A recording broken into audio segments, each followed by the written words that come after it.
So have you received my mail?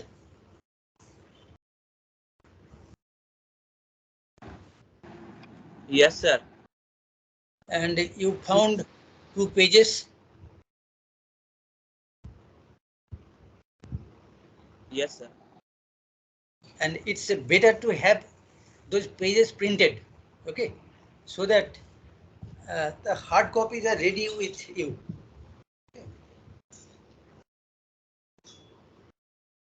Problems are very simple.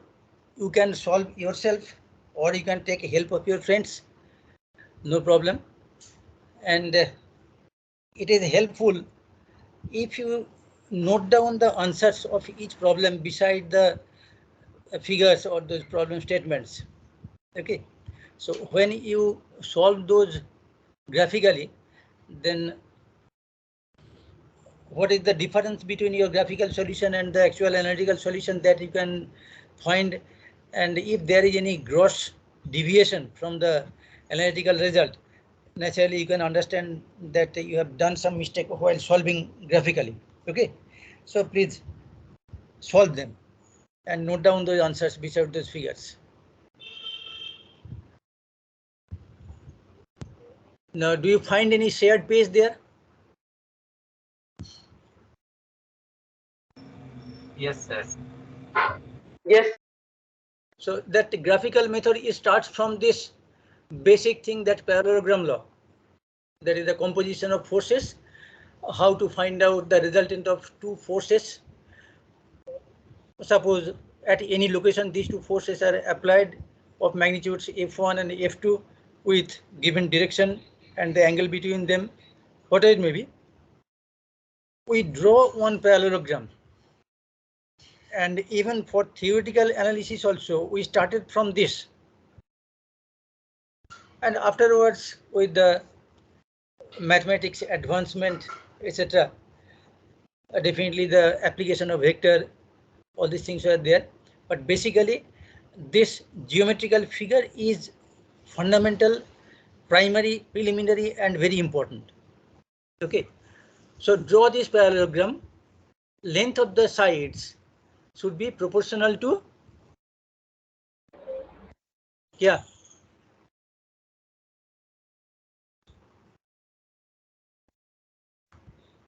अरे diagram देख के बता, उधर लिखा हुआ है. Magnitude of the forces. Exactly. So from this diagram, it shows that F1 is having some higher magnitude compared to F2. But in this problem description, it is not mandatory to show the length of this directed line segment proportional to the magnitude. So only direction of the forces and their names F1 along with their magnitudes. Just describe this. And this is the first step. We draw the parallelogram with the sides proportional to the magnitudes of these given vectors F1 and F2. Just a minute.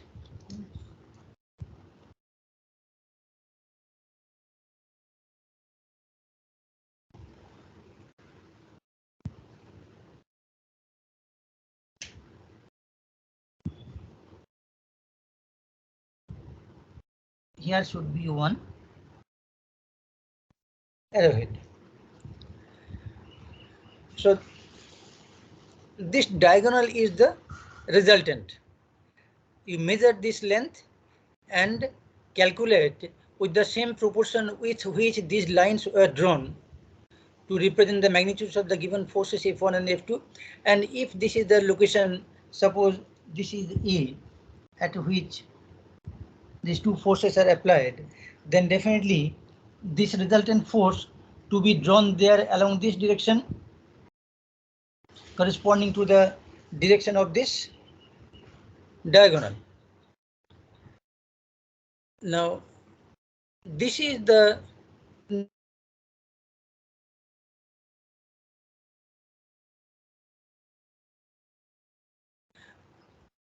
as if these two forces are acting in this location. Instead of that, we consider the force F2 has been considered as a free force, and that tip to tail, we follow this to draw this F2 or place this F2 from the end of the force F1. Okay, and definitely you will get the closing side as the previous case for parallelogram. This represents the resultant, and in vector summation the vector R is vector F1 plus vector F2. Now the same thing, this line, its direction, its magnitude, we can find from the other side of the parallelogram also. But it is simply drawing the vector F2 first and then the free vector F1 starting from the tip of this force F2, and same resultant either in the form of F1 plus F2 or F2 plus F1. So that composition is maintained. Now, if we consider this parallelogram for three forces, so find the resultant of three forces. So what you need to do? The first, we combine F1 and F2, get this resultant. So if we have a third force,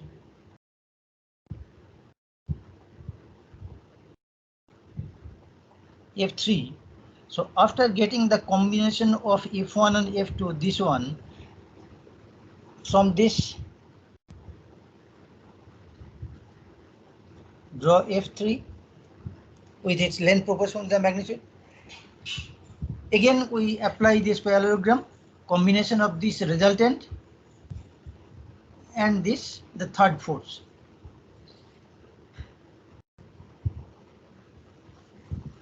So from this, draw a line parallel to the resultant R, combination of F1 and F2, and from this location, tip of the resultant R of first to get, and draw this diagonal. This resultant R finally is this one. This was F1 plus F2. Okay, but one trouble is there.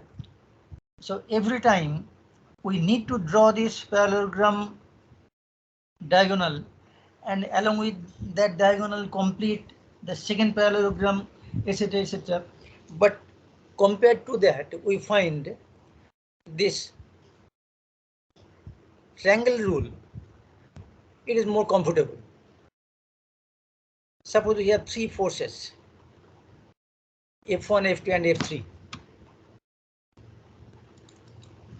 So first we combine F1 and F2.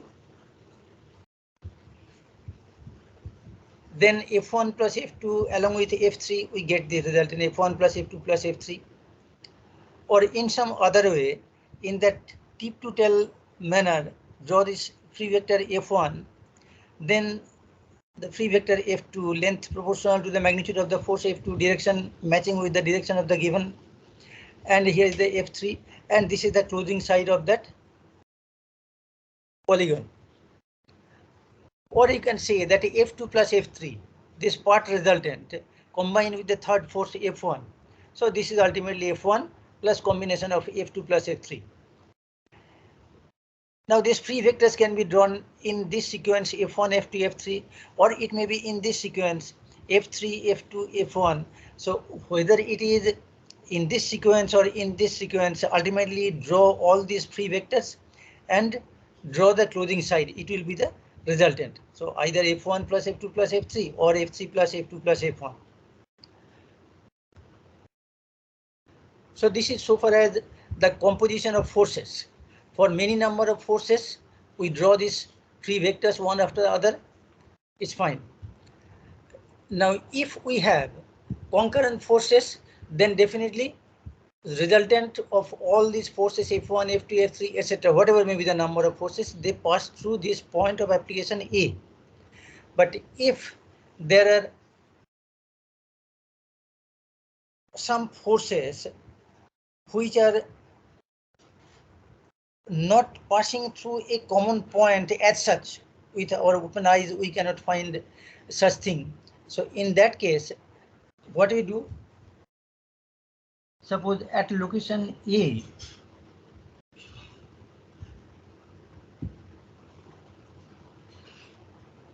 one force F1 is acting, and at location B the force F2 is acting. All these are a very old thing and you know this.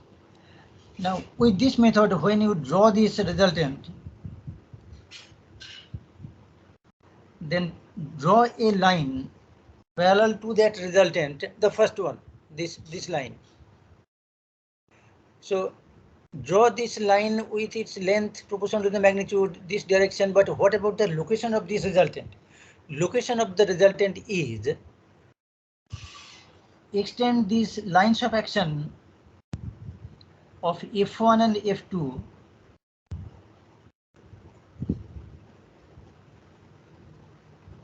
and definitely through this point, if it is C, then through this point the resultant are combination of F1 and F2 is passing through. This is the location. Now if there is another point, suppose D, and through which a force F3 is acting, in that case combine R and F3, find its direction and magnitude, and extend this line of action F3 back and extend the line of action of these first two forces resultant, F1 plus F2. So this point will be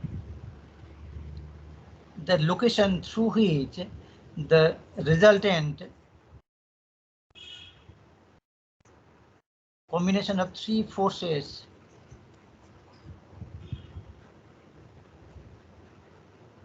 the final resultant is located, passing through this point E. So in that successive application of this parallelogram or triangle rule and getting the corresponding successive points of intersection, F1 and F2 get the point of intersection, then F1 plus F2 extend that line back, get the point of intersection with F3. So F1 plus F2 plus F3, so combination of first three forces. If there is any fourth force, F4, in that case also from this simple geometrical figures find the resultant magnitude direction, and again you find the point of intersection of resultant of first three forces and the line of action extended back for the fourth force F4. Okay, and that is called the vector diagram to get this type of resultant F1, F2, F3, F4, F5, etc. Finally, the closing side will give you the resultant from the starting point of the first vector to the finishing point of the last vector. This direction, this is the resultant. If we think the opposite, then the line joining the last point of the last vector towards the first point of the first vector, that is the equilibrant, the force required to reach to some equilibrium situation. Now here is the reverse process, resolution of a force into components. So any triangle, it is a combination of two forces. Suppose in our previous diagram, the first one, suppose here. So if we consider the three sides, then F1 plus F2 is the resultant, F1 plus F2. Now if we consider any arbitrarily selected point at any convenient location,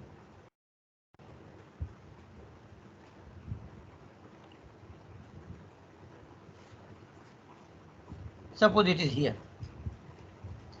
any arbitrary point, then draw a straight line connecting the first point of this resultant vector and draw another line and indicate these two lines with their arrowheads at the end. So naturally it looks like as if there are two vectors, not the original F1 and F2, but instead of two other vectors are there, one is represented by this, suppose it is F3, and suppose this one is F4. So F3 plus F4 is the same resultant R what we obtained from the combination of F1 and F2. So this new diagram, it is called the resolution of the force, and we get the component of the given force in different directions. So first is draw a triangle for the given force F as one side and identify any arbitrarily selected location at some convenient place and complete this triangle with these green letters F1 and F2. So the force F is resolved in two components F1 and F2.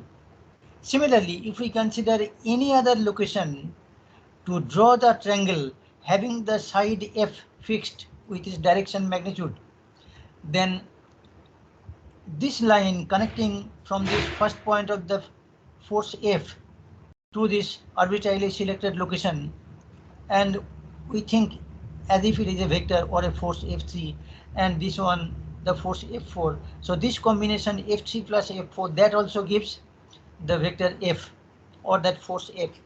Similarly, another new location, draw this triangle, use these sides as two vectors F5 and F6, and again the force F can be represented as vector summation of F5 and F6. So this is the idea to resolve a force into components. So here are the components F1, F2, a set of components, F3, F4, another set of components, F5, F6, another set of components, etc. Now, if we, in a particular situation, have this direction of the components perpendicular to each other, then these components are called क्या?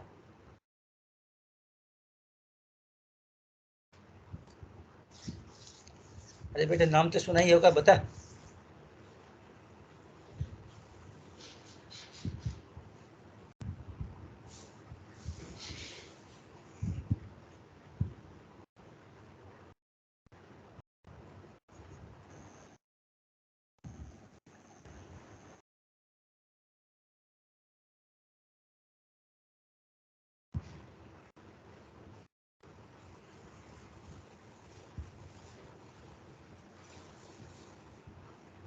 याद नहीं आ रहा है?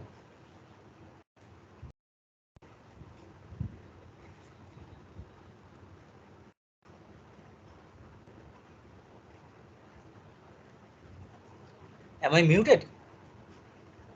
I don't know. So let me check this. No, it's on. Sir, you are audible. No, sir. So let us come back to this shared page. So don't you remember this, the final, this last diagram? What about Fx and Fy? These are the components of the force F when X and Y are mutually perpendicular direction. These components are called rectangular components. Yeah, Orthogonal components. Orthogonal. So this is according to our convenience how we resolve these forces. This is another important thing. Combination is a rigid one. Two forces are given, draw the parallelogram, diagonal is the resultant. But in this case, we can resolve any given force in two components of any direction combination. Okay. So any confusion there?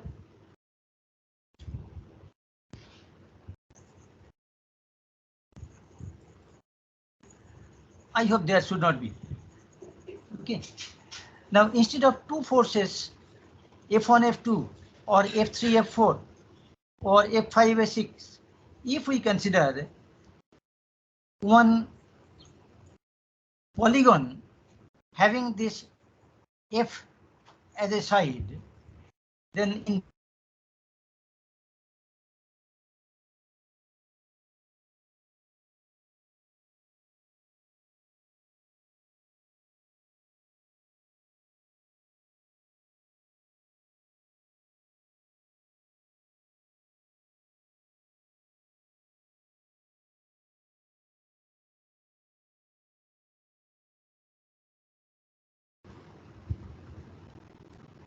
So here also F1 plus F2 plus F3 to give us the resultant if we think in some reverse manner. Otherwise, the force F has been resolved in 3 components, but whatever may be, a single location to have 2 components F1, F2 or F3, F4 or F5, F6. Here also F1, F2, F3, 3 components. Of course, theoretically it is possible, but practically there are so many problems, particularly the direction of these forces. Okay, so normally we prefer to resolve in 2 components of our convenience. Okay. Now, when we have concurrent coplanar force system, then it is very simple to find out the location of the resultant. Otherwise, we need to get the corresponding successive point of application of the resultant. So get the resultant location for F1 and F2 combination, then F1 F2 combination with F3 in that way. But that is a tedious job. Okay.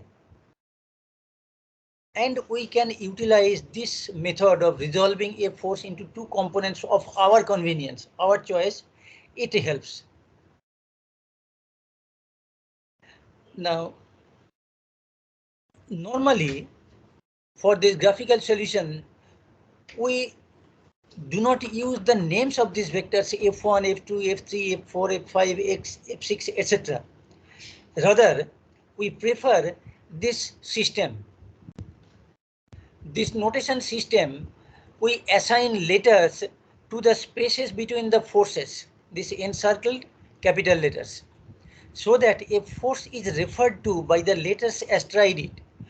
So this vector, suppose if it is F1, then name of this vector F1 is indicated by the names of the spaces on these 2 sides AB.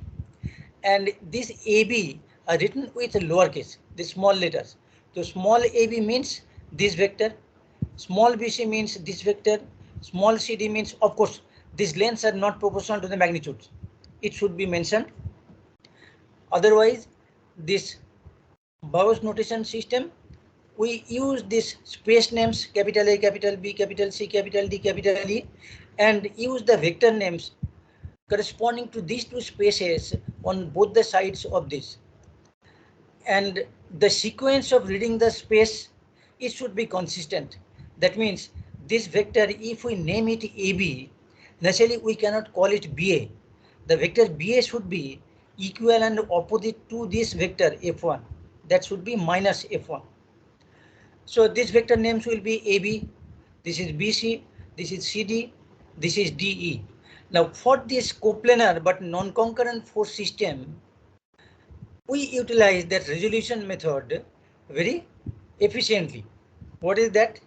First of all, we draw these 3 vectors AB, BC, CD and DE to get this vector diagram.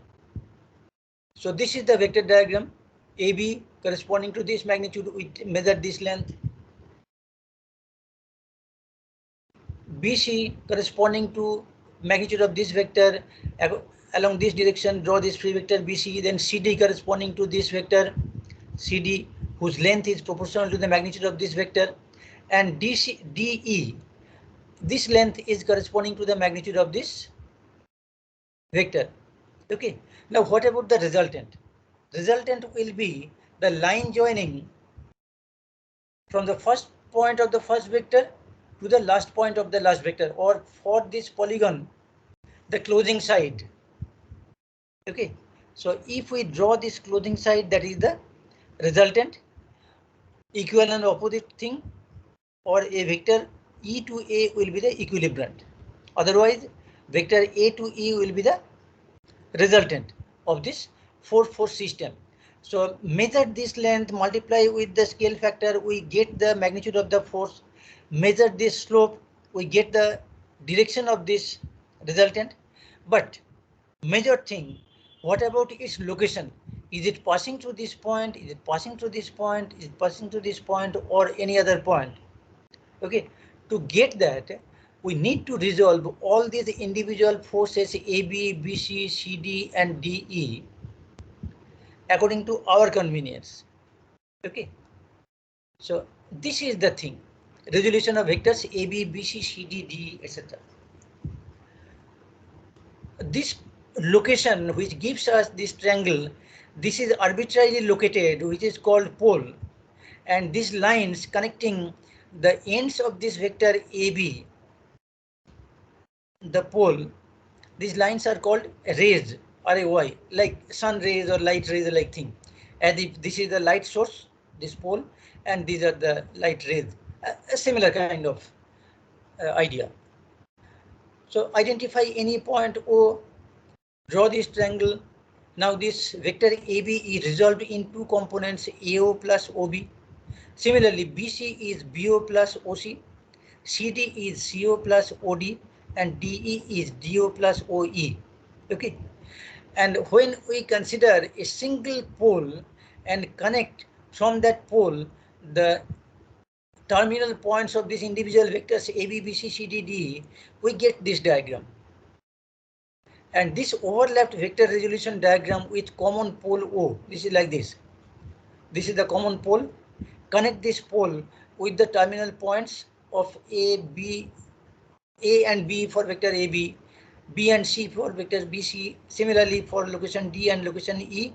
So for these four vectors, these are the components. AO plus OB is AB, BO plus OC is BC, then CO plus OD is CD, and DO plus OE is DE. Okay, but what about this? These pairs of equal and opposite vectors?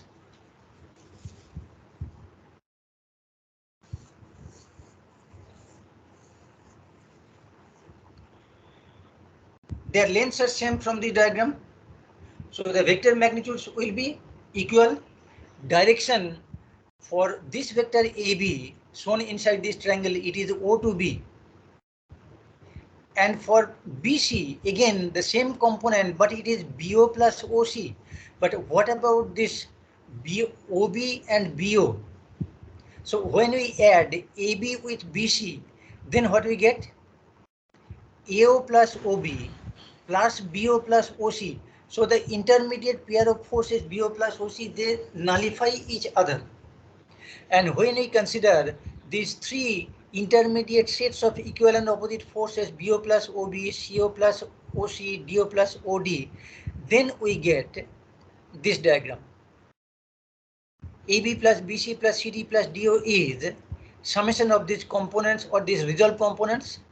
AB is AO plus OB, BC is BO plus OC. Now you can take a screenshot of this page. And when it's finished, you just tell me.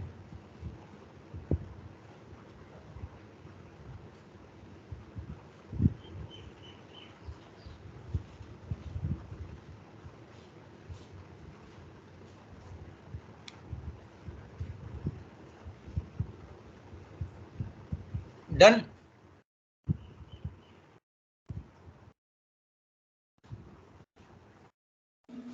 Yes, sir. Yes, sir. Okay. So we are in this situation that vector summation of these four vectors AB, BC, CD, DE is ultimately AE. This AE is summation of AO plus OE. So the 4-4 system is resolved to a 2-4 system AO plus OE. So now it is very easy to find out the intersection of these two component vectors of the final resultant AE. Okay, so we can find out the point of intersection through which the resultant AE will pass. Instead of getting the position of the resultant for AB and BC, then extend that resultant F1 plus F2 with the third force F3 and get the point of intersection of the resultant of first three forces F1, F2, F3 and intersect the line with the line extended for the line of action of vector F4. So to avoid all such clumsy geometrical things, we have been reached to this easy and comfortable combination of forces with two component system. So AO plus OB, BO plus OC, CO plus OD and DO plus OE, this is ultimately is coming as AO plus OE. Okay, and this diagram is called polar diagram. Very important.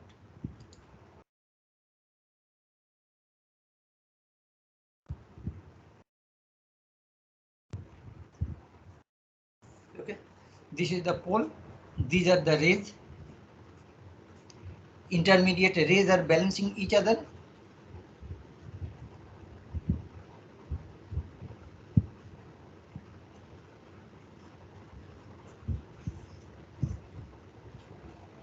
So ultimately this is combination of two vectors AO and OE. Next thing,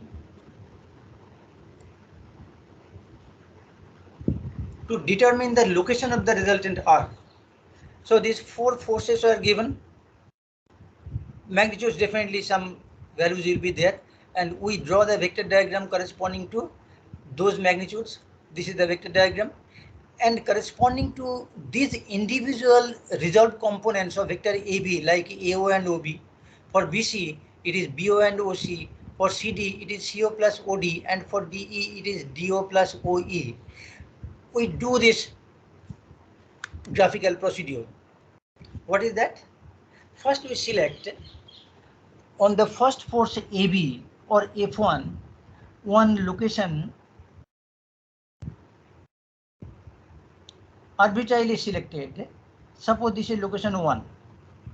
Now at location 1, draw a line parallel to AO and draw a line parallel to BO. So ultimately this AB vector is a combination of these two component vectors AO and OB. Next step, you extend back this line which is parallel to OB and reach to this location on the second vector, suppose F2, which has been named by this vector BC. So come to this location 2 on this line of action. Next, we draw a line through this point 2 parallel to the resolved component OC. And in that way, we extend that line OC back to reach this third vector at some point 3, and through that point we draw the component of CD. This is CO plus OD, and this direction OD is definitely, you know, from this diagram, from this polar diagram. So this is the direction, and finally OE.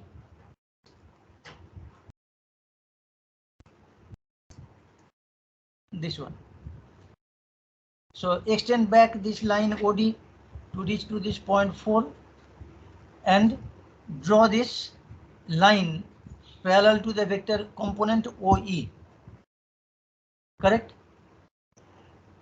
Now all these things, whatever discussed earlier, it is simply indicated in this diagram that all these vectors AB, BC, CD and DE are resolved in this way, but according to our convenience, we have done the components in this combination.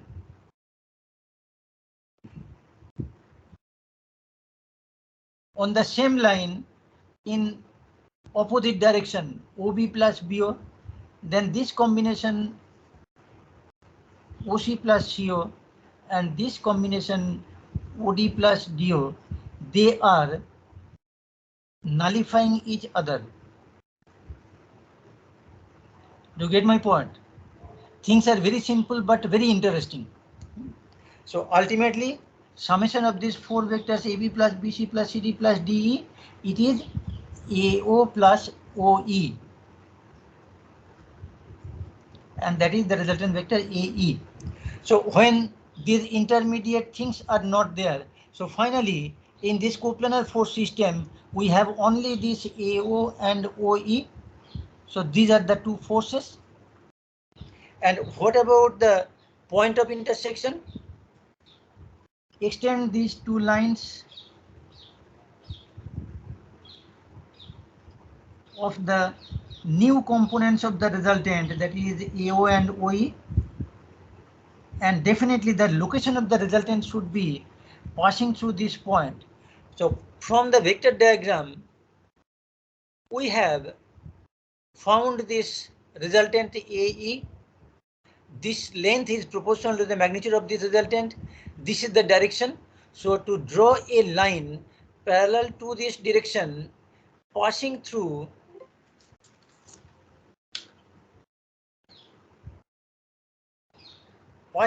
this point of intersection of the resolved components AO and OE. So graphically it is very simple.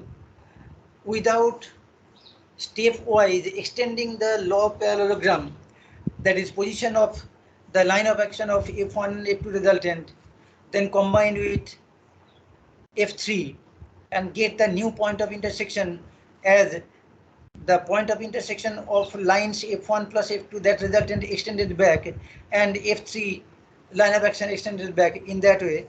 Instead of that, we take the help of this diagram, which is called the polar diagram. This is the pole, arbitrarily selected pole at some convenient location, and on the vector diagram itself we draw this thing, and sometimes it is called vector and polar diagram. So this length definitely represents some value of the component of the force AB, and we can find out. But if it is not required, we will not find it out. It is just required to show this direction, get the point of intersection.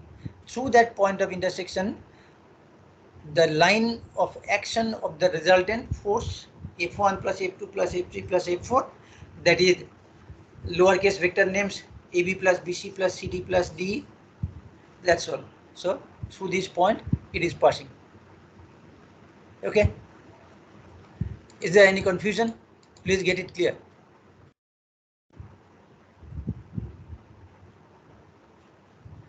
Now one thing, I will erase this additional information.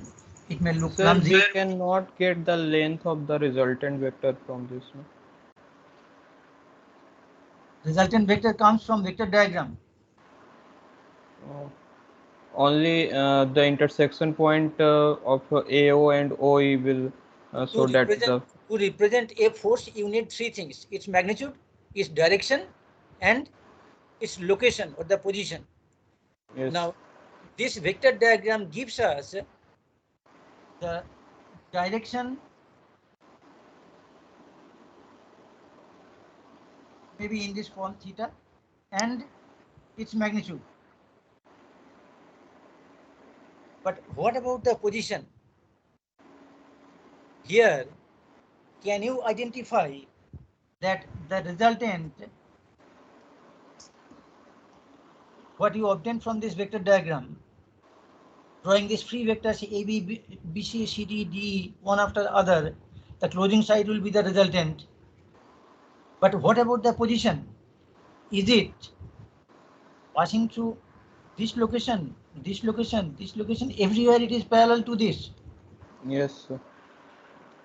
To get that third information, that is the location, we were doing this thing, resolving individual forces, so that the force R is not combination of four forces A, B, B, C, C, D, D. It is combination of only two forces AO and OE. So combination of two forces, it is fantastic to give us the point of intersection, so that is the rigid point through which the resultant is passing, like the first case. Yes. Okay.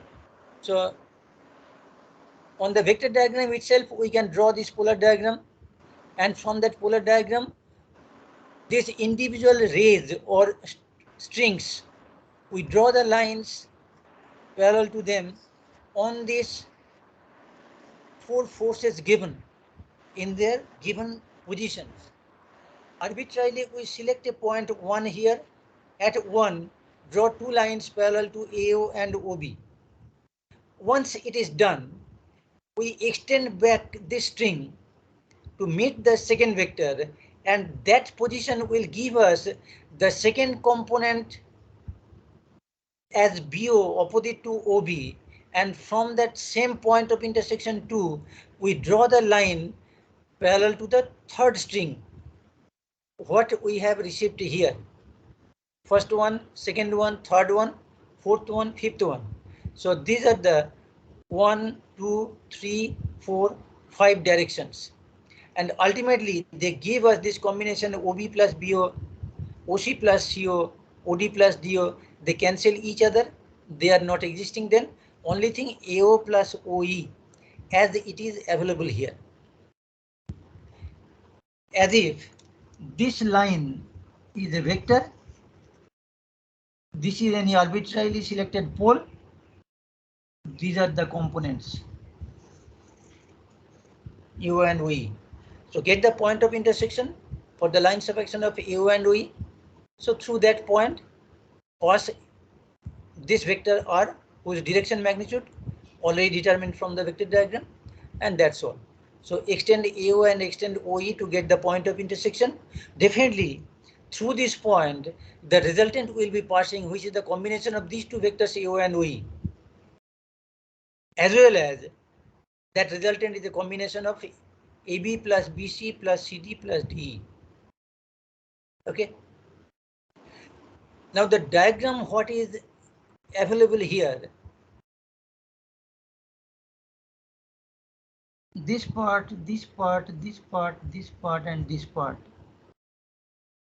along with these given forces F1, F2, F3, F4 or AB, BC, CD, D, it looks like as if you take a flexible rope and you hold one location on that rope and pull it. So in the second problem here, this was a flexible rope of length ACB of 7 meters, as if you have hold a location C and you are pulling it. So this stretched part of the string, they are having some forces through this, and this is the position of equilibrium. And similar things happen if suppose one of your friend hold this end and another friend, suppose the friend name is A. So friend A is here to hold one end of this flexible rope, and friend B is here to hold this end of this flexible rope. And you call four of your friends, suppose first friend, second friend, third friend, fourth friend, and ask them to hold different location and ask them to apply force as much they are advised.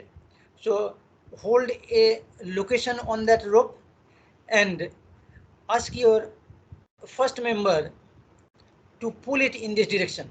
Now when you pull it in this direction, other members are not participating, then you will find as if it is this string, this flexible rope has been in two components like thing, like AC and BC.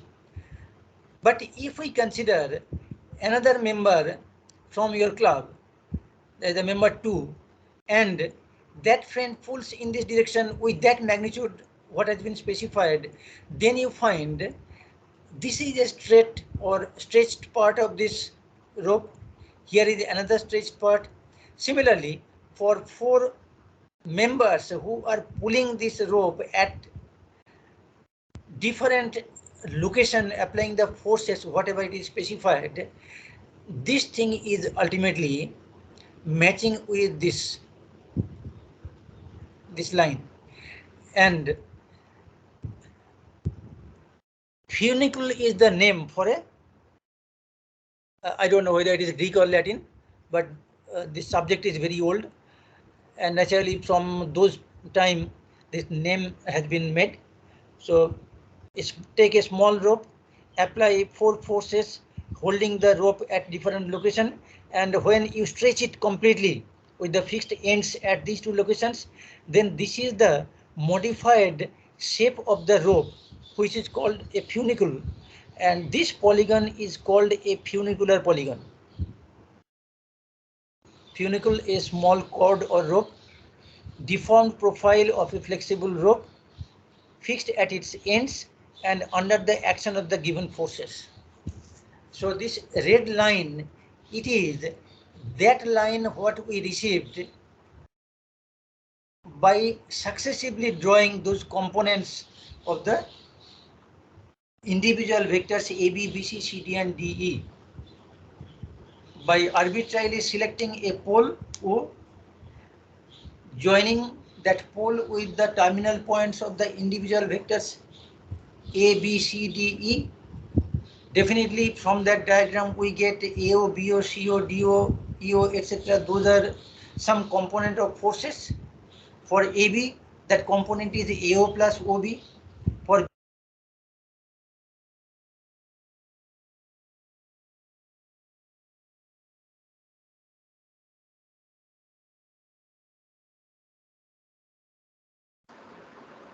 Sir, you are muted. Sir आपने muted हुए थे. now, Yes, sir, now it's okay. so actually when I move to this screen which has been shared, that file, MS Team page is not visible there, so that I cannot easily identify whether I have been muted or not. Maybe कुछ लोगों का पसंद नहीं है मेरा बक बक, तो ठीक है, हो सकता है. So this is called the funicular polygon, and that diagram itself can be drawn on the original problem description. Okay, so for graphical solution normally we do not repeat that funicular polygon as a separate diagram. On that given force position with their magnitude, direction, etc. given, on those position and direction of the individual forces for this coplanar force system, we draw that diagram as we have drawn this polar diagram on the vector diagram itself. So this was the vector diagram here. So things are very simple really, but interesting and very old geometrical process, but it does not mean all old things you need to discard and you don't need them. It's not like that, because this geometry is the primitive mathematics, and once you go for the geometrical solution, it gives some physical sense of the problem, the force location, its distribution, its components, etc., etc. And today also these are relevant and not discarded. And engineering applications obviously there, and this is not that only subject where we utilize this. There are so many other subjects where we can utilize this idea. Okay, now let me erase out these individual, this additional information.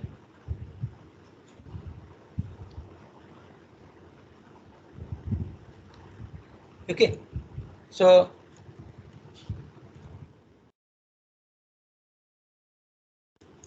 we started from this composition of forces for 2 concurrent forces, and then successive application of that parallelogram law for different forces F1, F2, F3, F4, etc. And naturally we can find out the location of the resultant force when we extend this law of parallelogram. Now simplified form of this law of parallelogram is triangle law. Okay, and for that triangle we consider the one side of this parallelogram, either the lower part with respect to the diagonal or the upper part with respect to the diagonal. So it was in the second page here. So the resultant of F1 and F2, either it is F1 plus F2 or it is F2 plus F1. Okay, so that composition is also satisfied. Normally what we represent in its vector summation form. These are many number of forces. Here for 3 forces we have indicated, combine F1 and F2, then combine F3 with F1 plus F2 in that way. So the sequence of the free vectors, that also according to our choice, etc. But whenever we are representing or we are drawing some line to represent a force, definitely we are drawing the line length proportional to the magnitudes. There definitely you need to select some suitable scale. So by how many centimeters you are representing how many newtons or any other force units, etc. Okay, this is the resolution of a force into components, and this is the primary idea. So any location use as the vertex of the triangle having the given force as the opposite side and complete this triangle. This will be the resolution of this force, and there may be infinite number of such combination. Now to draw the vector diagram, these notations are normally very useful. Otherwise F1, F2, F3, F4, these things are little clumsy, and it is not so easy to remember which one is what, and the sequence is also another important thing. So give the names in this way, give the space names between the forces, and give the force names by the space names using these letters, small letters. So capital A and capital B are the space within which the vector F1 is there.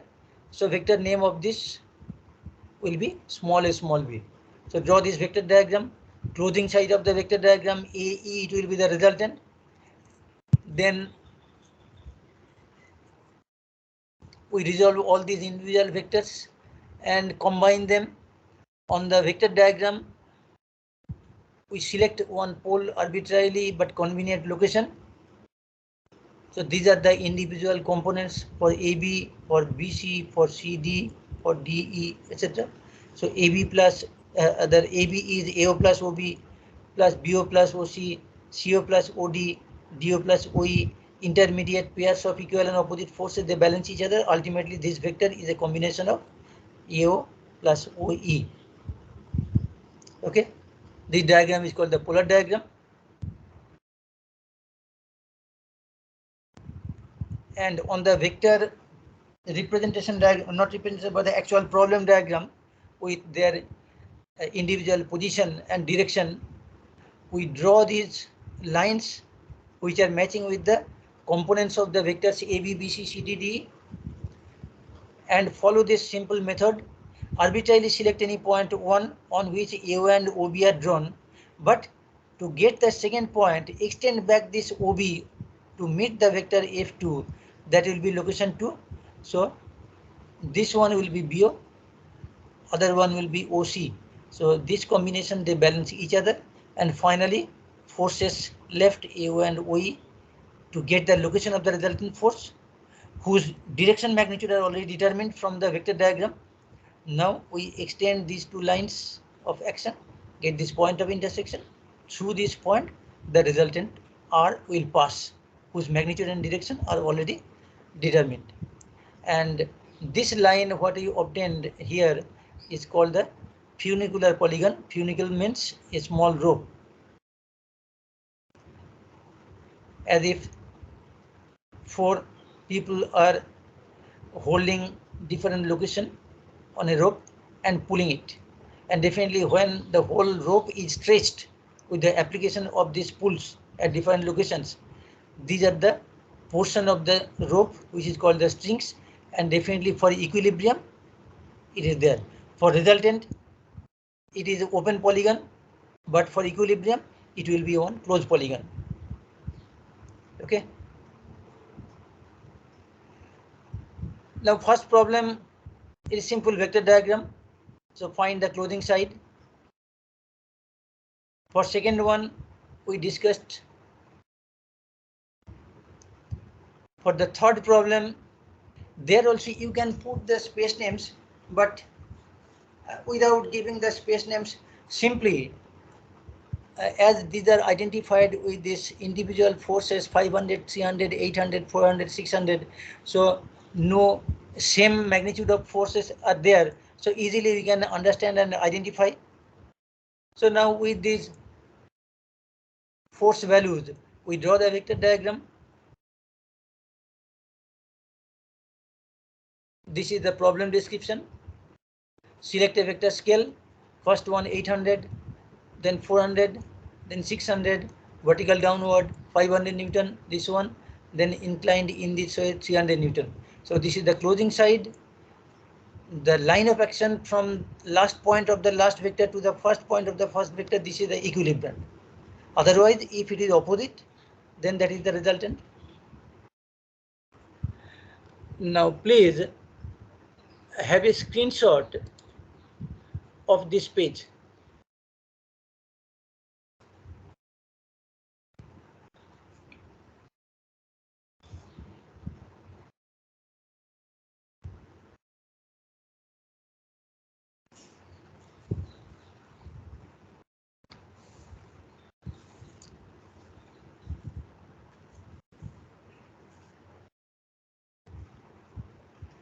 हो गया तो बता. Now this is the formal presentation of that graphical solution of problem 3. One problem number to be mentioned here. That is problem 3.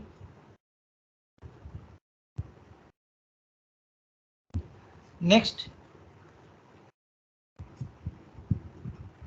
space diagram, which is the problem description. Here is a point through which 5 forces are acting.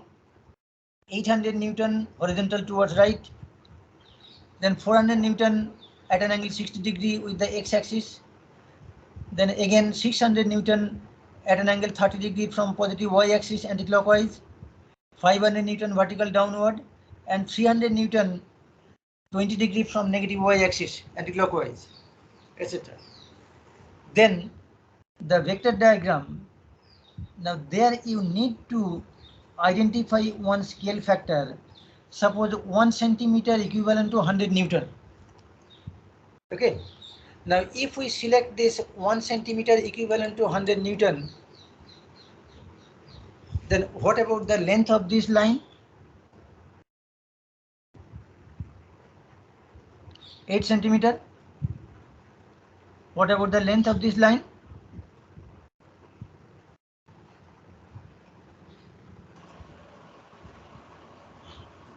Four centimeters. 4 centimeter. But you should not write these lengths with units 4 centimeter, 8 centimeter, etc. These are all forces or vectors. So show the line with length proportional to the vector magnitudes and write down the vector magnitudes with their direction shown with the proper arrowheads. This length is 6 centimeter. This length is 5 centimeter. And this length is 3 centimeter. And ultimately, you measure this length and multiply, measure the length in centimeter and multiply with 100. It will be those many newtons. Now, in our previous class, you have calculated that. Can anybody tell me the value of that magnitude?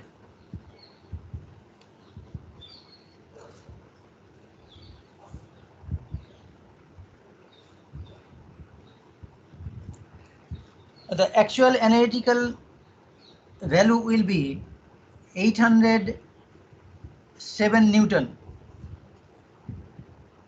So its length should be 8.07 centimeter. But can you draw this length of 0.07 centimeter?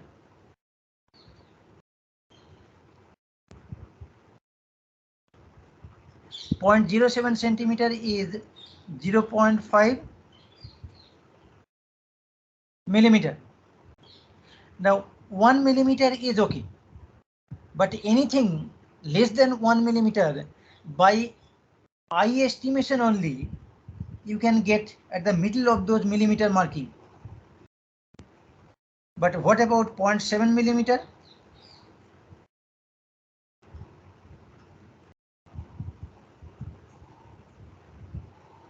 It's not possible.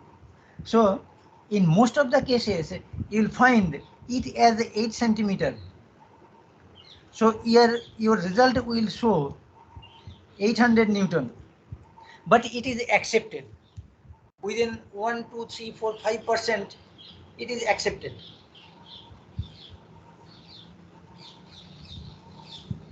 Okay, so that's why I ask you to solve these problems analytically. On the hard copy, there should be those written answers, so that when you solve this graphically, you can check what is the deviation between your analytically obtained result and the graphical solution. Okay. Now next thing, let me clear out this.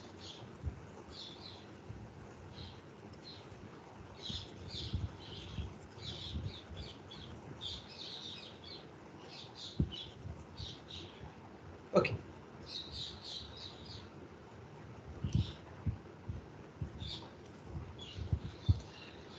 Now in the form of this solution page, if it is one A4 page, there should be one borderline. You should accommodate the given problem description diagram, the solution diagram which is available from the vector diagram itself, and at the bottom of that some result table is placed, the force which is the equilibrant x, its magnitude in Newton and its direction in degrees, the theta degree. Okay, so this is the complete solution provided on one page. Now most likely you are joining your campus on 6th of May, I think. Is it okay? Yes, sir. Yes. So 6th, I think it is Friday. Is it or not? Yes, sir. It is a Friday. Friday. Yes, sir, Friday. On Monday, the 9th May, there will be your offline class, supposed to be. Yes, sir. Yes, sir. But this online class, it has been arranged for 2 sections, and you will find in your class timetable A, B, C, D, E on Friday second up 2 to 3:45, and F, G, H, I, J 5 sections on Monday second up 2 to 3:45. But it is possible in online. But in offline mode, in the real classroom teaching, we cannot accommodate 5 sections at a time. Almost 500 people, a little more than 450. It needs a gigantic hall. That is not possible. So that's why we subdivide every section in 2 groups, in X and Y, AX and AY of 46, 46 10th, BX and BY 46, 46, then CX, CY, DX, DY, etc. Then these 2 sections H and I will be subdivided in 4 subsections, HX, HY and IX, IY. And you will be allotted 4 different slots. And HX people from H1 to H46, maybe some morning 9 to 11. The class durations will be of 1 hour in offline mode and starts from 8:15 in the morning 8:15 to 9:15, 9:15 to 10:15, 10:15 to 11:15, and 11:15 to 12:15. 4 classes, then lunch of 1 hour 15 minutes. From 1:30 we start our second up, 1:30 to 2:30, then 2:30 to 3:30, then 3:30 to 4:30, and 4:30 to 5:30. These 4 classes of 1 hour duration. So any 2-hour slot will be provided for you, HX, HY, IX, IUI. So I will be individually taking care of all these 4 physical classes instead of this online class of H and I combined. So when you come, you will get definitely before that your offline class schedule, and please follow that timetable and note down those rooms. And normally, definitely you have seen that problem sheet what I mailed in our previous just after the previous class. Okay, so that problem sheet having 15 problems, 8 problems you need to do with pencil and paper, and 4 problems have been allotted for working with AutoCAD. AutoCAD is the tool with which you draw these lines, the letters, the text, put the dimension, put the arrowheads, etc. very systematically, comfortably, and repeat all these things, copy, paste, etc. so many things. But primarily, you need to understand this thing and produce them as a pencil paper solution. Now the page what you are seeing here, it is looking like one A4 page with some borderline, and all these diagrams are accommodated there. So selection of the scale, I have selected as 1 centimeter equivalent to 100 Newton, is not mandatory for you. So selection of the scale is one important thing. If you select very low scale value, suppose 1 centimeter equivalent to 1 Newton. So to represent 500 Newton, you need a 5-meter length. It is not possible. So select suitable scale so that the whole thing can be accommodated on the paper space available. But conventionally, we do not work it on A4 pages. So when you come to your institute campus, then 1 or 2 stationery shops you will find there selling pens, papers, etc., and photocopying machines are also there, and they sell graphics notebook also. And size of the pages of this graphics notebook, it is a little smaller than A3 page. A3 means double of A4. That is the standard Xerox page is A4. So double of that is the A3, and little smaller than A3 is that graphics notebook page. And you draw the border line within the space available inside the border line. You have to accommodate the solution, one solution in one page. Okay, for 8 solution you need 8 pages.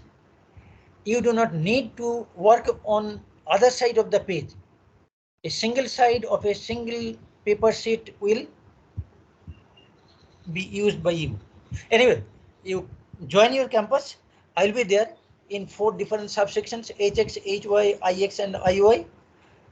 Okay, so but before that, whatever the solution is shown here, you should have some practice, because you need to draw all these 8 solutions on those graphics notebook, and you are joining in May. After May 9th, there will be the midterm very shortly, and after midterm, within a month or within 5 weeks, there will be end term. So you are not getting enough time. The time what is available, it will be mostly utilized for AutoCAD classes. But we can do one thing. You can, once you join, you attend one offline class, and then we will decide how many problems we can solve in a real classroom in the drawing halls, and then how many problems we will provide for your hostel solution. So that we have to compromise because the full semester we cannot avail. So that is the part. One is the pencil drawing part, other is the AutoCAD solution part. So if you have copied this, so have a practice with all this detail. Now normally this space diagram or this vector diagram, these titles or this result, this type of big titles we can write with 10mm stencil. Other smaller headings, etc., we can write freehand. But freehand is not freestyle. For freehand, it means there should be some guideline of proper letter height. And what about that letter height? Letter height is such that we draw two parallel lines of very thin impression, not very prominent, and accommodate the information what is to be written there within these two lines.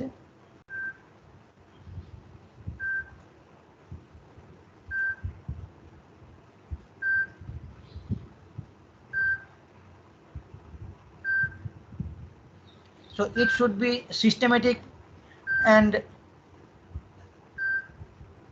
rather comfortable for you to write within this. But these lines should not be prominent enough so that they overpower these main information. Okay, it should not be. But you do not need to erase those lines, let it be there. Okay.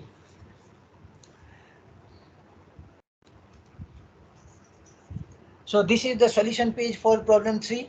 So take one A4 page and you can have your practice there so that these things, these solutions are ready with you, and whenever you join your campus, then come to the class and do all these things without losing much time on this thing. Now this problem 4. Okay, we discussed this in our previous class. Draw the freeway diagram of the pulley. This is subjected to 300 Newton through center force in the member BC and force BD and force in the member CD individually corresponding to this, and two tangential forces are acting on this pulley. One is horizontal towards right, other is vertical downward. 1200 Newton, 1200 Newton, because there is no loss due to friction, etc. on this overlapped portion. This is the solution shape of the solution page. Okay, so please take a screenshot of this page.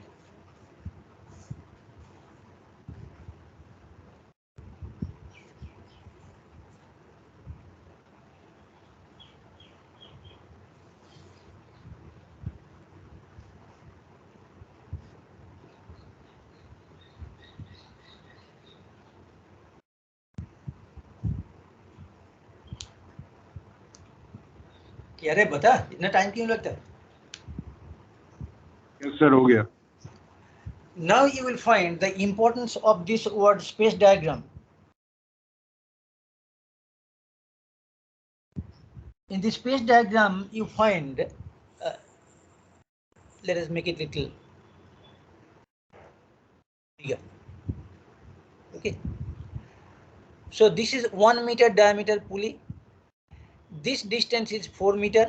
The pulley is placed at a distance, the center of the pulley is placed at a distance 4 meter from this wall by two supporting rods BD and CD.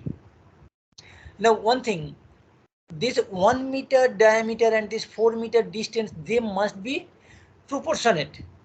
So you have to measure this length with suitable scale factor so that it is not arbitrarily that 1 meter showing a length like 4 meter. It's not like that. So that's why we need some scale factor to be selected. So 1 centimeter equivalent to certain meter. So if 1 centimeter represents 1 meter, so naturally this diameter represented by 1 centimeter. Okay. Next,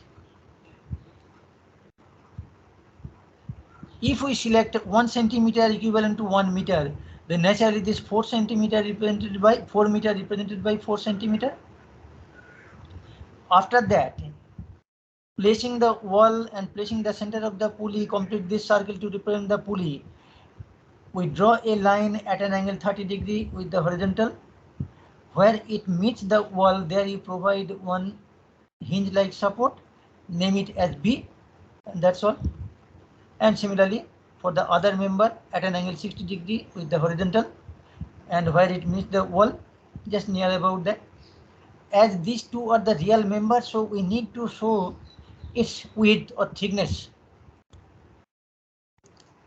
Now, what about the free body diagram of the pulley? This is the pulley. Applied forces itself for 300 Newton. The tangential force acting through the rope 1200 Newton and the 1200 Newton. And these are the reaction forces or the holding forces in the form of the forces developed in the supporting members BD and CD. Suppose these are the names SBD and SCD. Okay. And this is the equivalent free body diagram to bring it to some concurrent force system. Okay. So this 1200 Newton is shifted to the center along with clockwise couple of 1200 Newton multiplied by half meter, and this 1200 Newton shifted to the center 1200 Newton vertical downward along with this anti-clockwise couple of magnitude 1200 Newton multiplied by half meter, and those moments of the couples of opposite sense are balancing each other. So it is equivalent to this concurrent force system where we have 1200 Newton, 1500 Newton applied forces and two reactions SCD and SBD. And as you know from your first semester that you can find two unknowns from this concurrent coplanar force system. So first one, you draw this 1500 Newton force. From this end, you draw this 1200 Newton horizontal force. Then through this point, so this is step 1. This is step 2. Through this point, draw a line parallel to the member BD. So this is step 3. And through this point, draw a line parallel to the member CD. This is step 4. Now get this point of intersection. This is step 5. That's all. And this becomes SBD. This becomes SCD. That's all. And then in the result table, you put those values, measure this length, multiply with the vector scale, 1 centimeter equivalent to those many Newton, put it here, multiply this length, measure this length, multiply with the scale factor, put the CD in Newton, and nature, either compressive or tensile.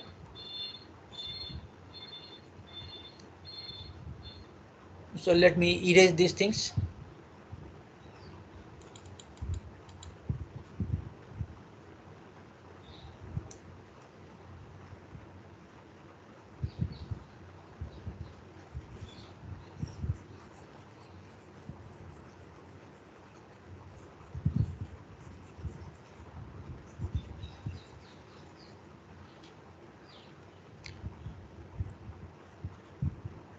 Next in the upper part of this.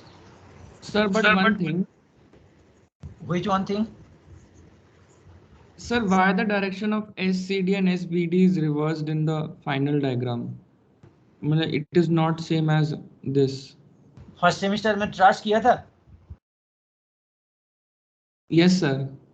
Initially we assume all the forces tensile. Okay. Before solution, you do not know the nature, whether it is compressive or tensile. Vector diagram will be a closed polygon for equilibrium. 1500 vertical downward, 1200 horizontal towards right. Remaining two forces direction should be such that they give us a closed polygon. So from this point, end of this 1200 Newton, draw a line parallel to BD. Whatever may be the location, definitely the terminal point of SBD, it depends on the magnitude of the force in the member BD. But whatever it may be, if it is here or here, we should get one closed vector polygon like this. But finally, arbitrarily, these locations you cannot select. It will not match with the magnitude of SBD. Of course, it is matching with the direction of BD. But this final or the fourth side, the closing side, it should also match with the direction of CD. So way is that from the end of 1200 Newton force, from here we draw a line parallel to BD, and from this point, because ultimately you have to come back to the starting point, we draw a line parallel to CD. So definitely this is that desired location which gives us SBD and SCD, and these directions determines the direction of the forces here. But before solving this problem, you do not know. Only after solving, you know this compressive nature and this compressive nature of these forces. Okay, so BD is inclined upward, SCD is also inclined upward. After solving only you can tell. Okay. It is Yes, sir. simply that method of joints, whatever you have done. Any more question there? Now, as the problem description has got some size, real size there, not a concurrent coplanar force system, it has got the real pulley size, the real length of the rope, etc. So you need to select one scale in the space diagram. That is the problem description diagram. So it is required for this problem number 4. Not in previous problems 1 and 3, but in problem 2, it was a case of concurrent coplanar force system at point C, but the physically it was a rope of length of portion 4 meter and 3 meter. Physically, the ends A and B are 5 meter horizontally apart. Okay, so in this case, this can also be written as space diagram with suitable scale.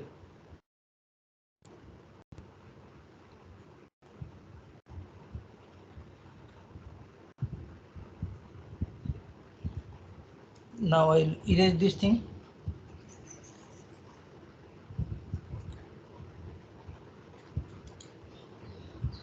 Now please take a screenshot of this page, or if it is already taken, just confirm.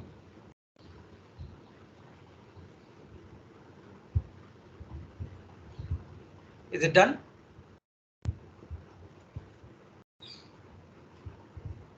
Yes, sir. Okay.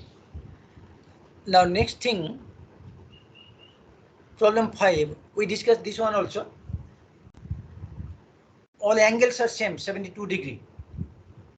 3 magnitudes are given, 400, 300 and 250 for F1, F2 and F3. So in sequence, you draw F1, F2 and F3 first. It will come as one open vector diagram. Similar to the previous problem, you draw a line parallel to F4 and you draw a line parallel to F5. One from the first point, other from the last point of that gap. Okay. Now get the point of intersection. They will give you the corresponding lengths of the magnitudes proportional to the magnitudes of vector F4 and F5. This thing you should do yourself. Okay, it is very simple. But with reference to the similar type of diagram, problem 6, I need you require a little more help from me. 5 forces are given, their magnitudes. F1, F2, F3, F4, F5 with values 500, 300, 300 and 200, 200. 2 angles are given, theta 2 and theta 4. Find 2 unknown angles. But in problem statement, it is written determine theta 1, theta 3 and theta 5. Of course, 3 cannot be unknown, only 2 angles can be unknown, and remaining third one should be the difference between 360 degree and the summation of the other 4 angles. Okay. So this is the solution page. So before going to discussion, you just have a screenshot of this solution page.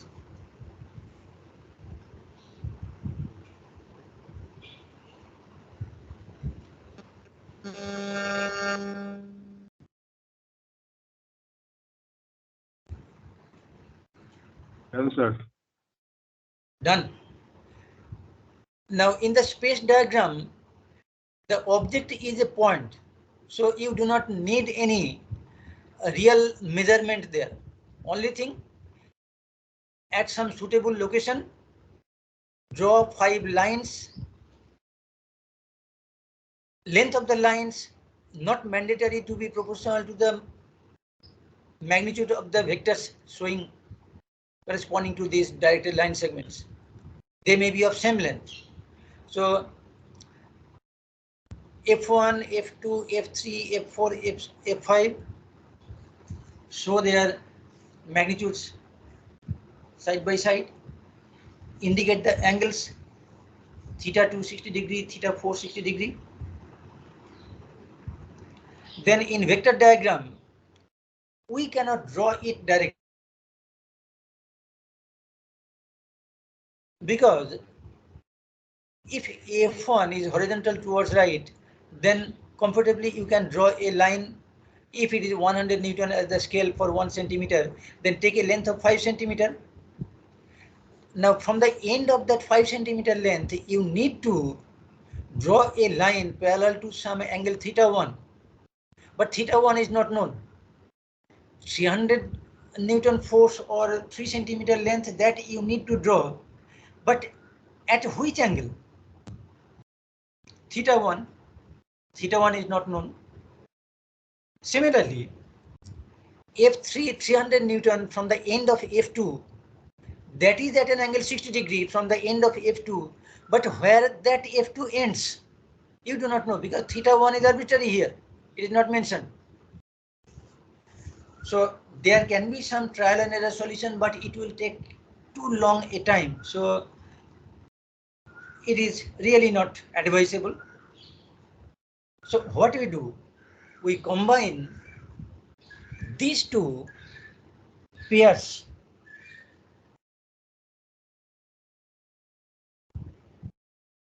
Which two pairs?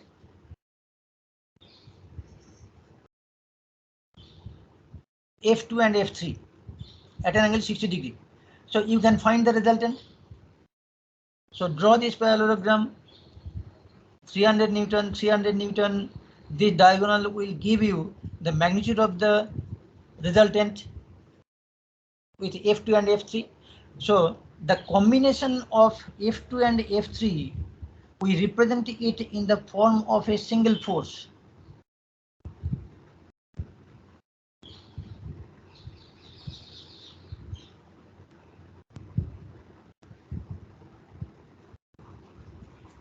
So instead of F2 and F3, we measure this length and indicate this.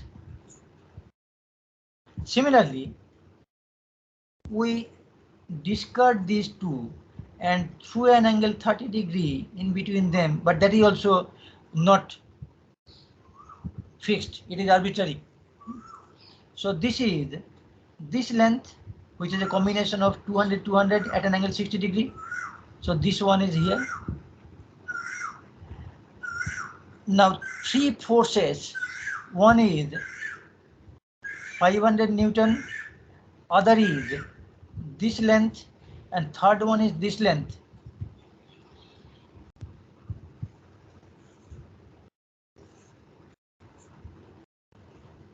So with three lengths, easily you can draw a triangle, your standard 8 geometry.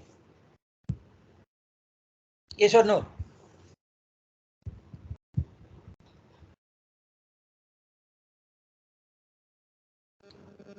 अरे बेटा एक triangle का 3 side दिया हुआ है, triangle draw करते हैं कि नहीं कर सकते हैं? Yes, sir. Yes, sir. So condition is that summation of any two side lengths will be greater than the third side. That's all. So following that simple idea, we draw this triangle. Let me expand it little. So what you do? 500 Newton, we draw a horizontal line. Then selecting this point as center, taking this length as radius, draw one circular arc, and from this end, taking this length as radius, draw one circular arc, get the point of intersection. So this is now one equivalent vector diagram where three vectors are there. One is F1, other is combination of F2 and F3, and the third one is combination of F4 and F5. Now what about the angle between F1 and this F2, F3 combination?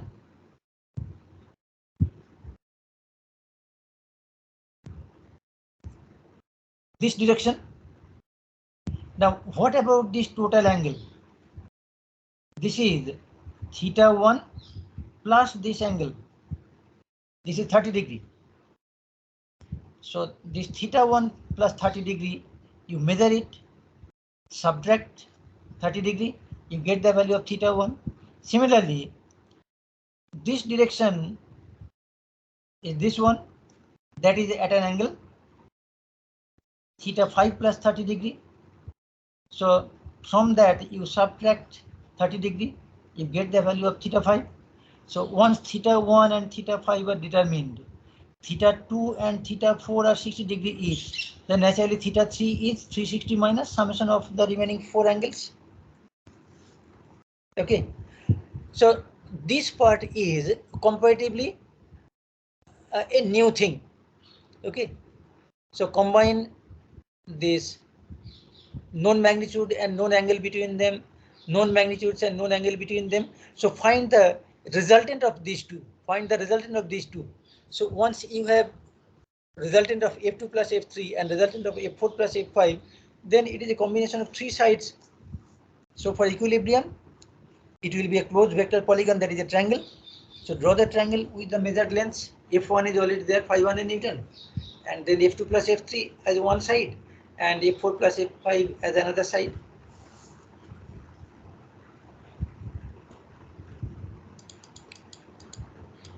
For vector diagram, you need some scale. For space diagram, you don't need any scale, but that is the title of the problem description.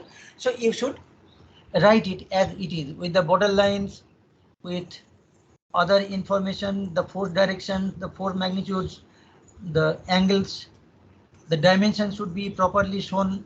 The arrowheads are to be neat.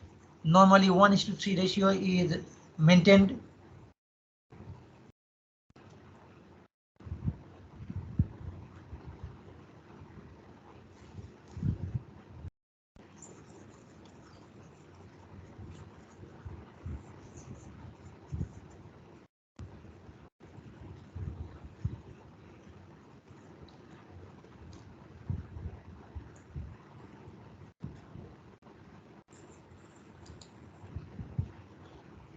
Now, have you taken the screenshot of this page? Yes, sir. Yes, sir. So at the bottom of the page, the results should be provided. Theta 1, theta 3 and theta 5, these angles in degrees. Okay. Now before closing, I must take your attendance. Just hold a minute. Okay.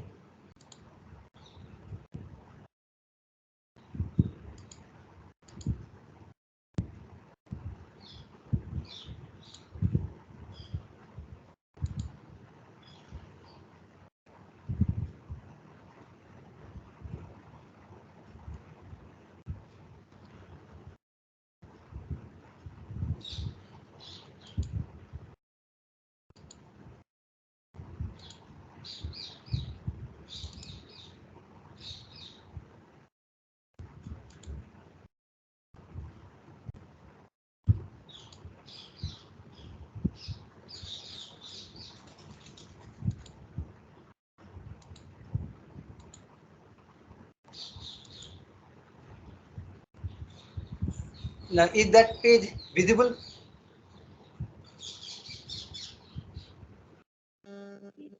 Yes, sir. Yes, sir. Now, next problem, this problem 7, but we will discuss it later after discussing problem 8. So, does it look like some familiar figure?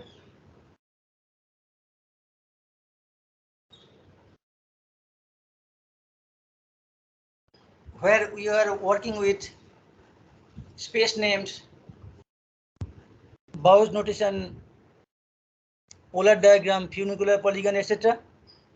These 4 forces are there. Yes, sir. With magnitude and the directions to find the resultant. Resultant is 3 parts are there. One is its magnitude, other its direction, and next is its location.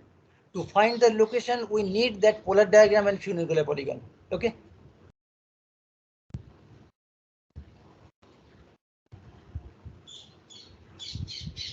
Now please take the screenshot of this page.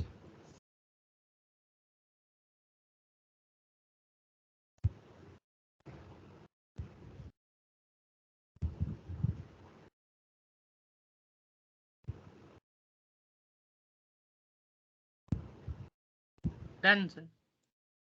Okay. So let us recapitulate the process.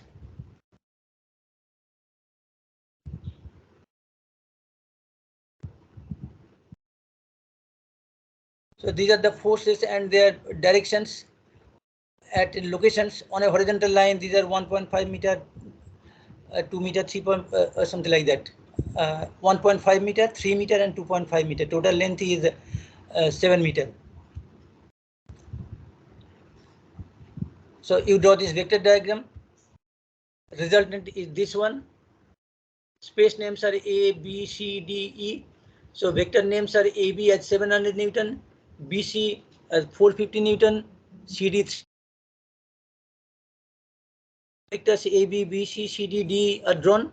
Closing side will be the resultant, R that is equal to AE.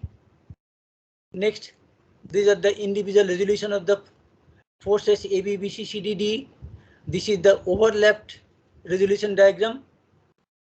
After that, use this direction of the strings here on the space diagram. Resolve AB in AO plus OB. Resolve BC in BO plus OC. Resolve CD in CO plus OD. And DE in DO plus OE. Ultimately, the intermediate pairs of equal and opposite forces cancel each other. So finally, it becomes the combination of the first component AO and the last component OE to represent AE. Okay, so extend this, get the point of intersection. Through this point of intersection, draw this line parallel to that resultant vector and get this location on this horizontal line and measure this angle. And this is the funicular polygon as it is available here. Okay.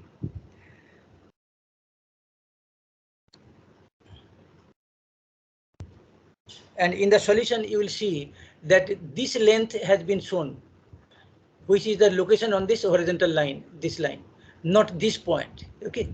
It will be difficult to identify this point, this much distance below this much distance from. Otherwise, it should be at par with this 1.5 meter, 3 meter, 2.5 meter, etc. And measure the length L, put it there for the location, magnitude R, measure this length AE, multiply with the scale 1 centimeter equivalent to 150 Newton. But this is my choice of scale. You should select your own scale, or you can repeat this value also. I don't mind, but it should be selected in such a way that all these diagrams are accommodated in some optimum manner on the page, whatever you are using. And direction theta, measure this angle and put it there. Fill up this result table. Okay. So I hope it's already 3:45. So let us close this and please have some practice. And have you taken the screenshot of this?